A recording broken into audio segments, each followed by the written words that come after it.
Perkenalkan, nama saya Nemesia Celsiana Nahi dari kelas 11D. Pada hari ini saya akan mengerjakan tugas 3 dengan materi yang telah saya pilih, yaitu hidup itu milik Allah. Baik, sebelum masuk dalam pengertian, saya akan menjelaskan secara spesifik apa itu hidup manusia adalah milik Allah. Nah, teman-teman, dalam ajaran Katolik, hidup manusia adalah milik Allah dan manusia berkewajiban mengelola hidup dengan baik. Manusia diciptakan untuk melayani Allah, mencintainya, dan mempersembahkan seluruh ciptaan kepadanya. Nah, manusia adalah pengelola, sedangkan Allah adalah pemilik. Manusia harus mempertanggungjawabkan segala perbuatan kepada Allah. Manusia juga harus menjaga hidup sebagai anak-anak yang taat dan kudus. Maka dari itu, manusia harus makin dekat dengan kehendak Allah. Kehidupan manusia memperoleh makna yang sejati ketika dijalani dalam persekutuan dengan Allah dan dalam pengabdian kepada rencananya. Manusia juga harus percaya kepada pemeliharaan dan pertolongan Tuhan. Manusia harus menyerahkan kekhawatirannya kepada Tuhan. Manusia harus menyadari bahwa Allah berkehendak menyelamatkan manusia dan segala ciptaannya. Allah juga menciptakan segala sesuatu untuk manusia.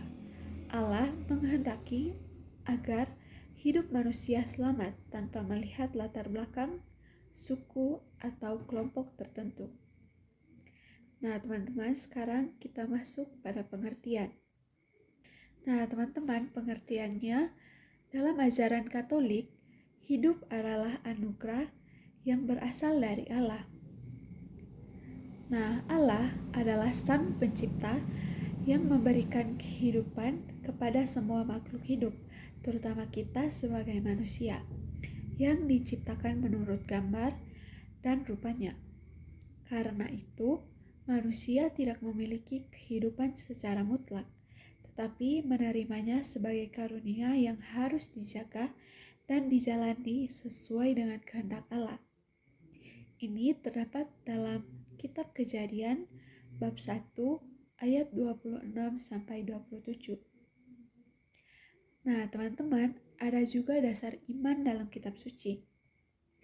Ketika itulah Tuhan Allah membentuk manusia dari debu tanah dan mengembuskan nafas hidup ke dalam hidungnya. Demikian, manusia itu menjadi makhluk yang hidup.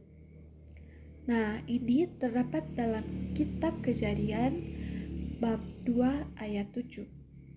Nah, teman-teman, ada juga konsekuensi dari keyakinan ini, yaitu menjaga kehidupan dengan bertanggung jawab. Nah, manusia di sini dipanggil untuk menghargai kehidupan, baik kehidupan sendiri maupun kehidupan orang lain.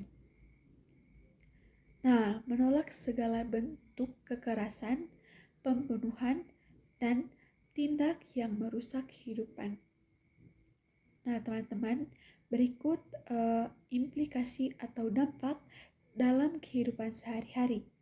Yang pertama dalam keluarga, menghargai dan membimbing anggota keluarga dalam iman dan kasih.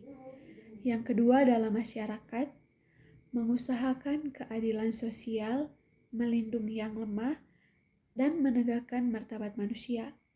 Yang ketiga dalam gereja, kita diminta untuk aktif dalam pelayanan dan sakramen untuk memperdalam hubungan dengan Allah.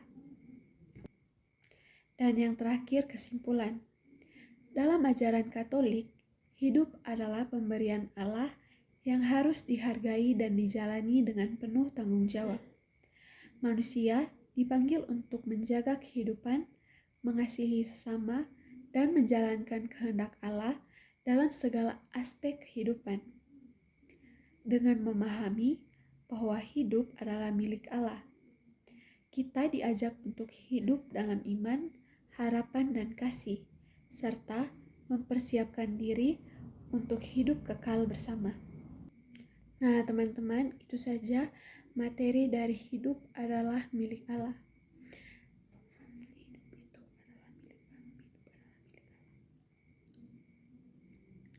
Nah, teman-teman, itu saja materi yang dapat saya jelaskan, yaitu materi hidup adalah milik Allah. Semoga apa yang saya jelaskan dapat bermanfaat bagi teman-teman semua. Sekian dan terima kasih.